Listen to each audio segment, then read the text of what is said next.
Welcome back, everybody. Today, I'm going to teach you how to post prepaid expenses in QuickBooks. This is essential for tracking payments you've made in advance, like insurance or rent, ensuring your financial records accurately reflect when expenses should be recognized rather than just when they're paid. First, you'll need to set up a dedicated account for tracking these prepaid amounts. Click on Transactions in the left navigation menu. This is where you'll access all your financial accounts and categories. From there, select Chart of Accounts under the Your Company section. This opens your complete list of accounts where all your business transactions are organized. Now let's create the prepaid expense account. Click the New button in the top right corner to add a new account to your chart. You'll see a drop-down menu asking for the account type. Choose Current Asset from this drop-down. Prepaid expenses are considered assets because they represent value you've already paid for that will benefit your business in the future. Next, set the detail type to prepaid expenses. This categorizes the account properly for reporting purposes.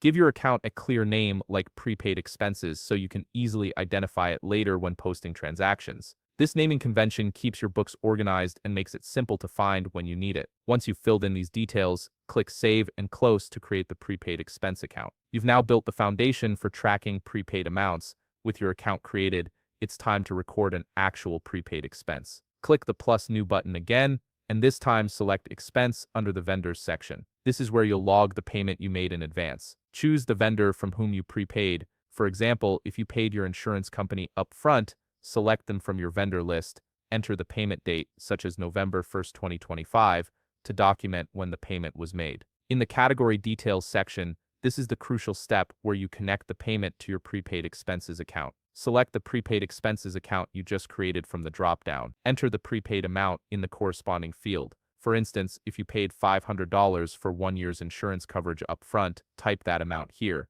This records the transaction as an asset rather than an immediate expense. Finally, click Save and Close to complete the entry. Your prepaid expense is now properly recorded in QuickBooks, and you'll be able to track it as it gets recognized over time. If you found this video helpful, please leave a like, subscribe, and see you in the next video.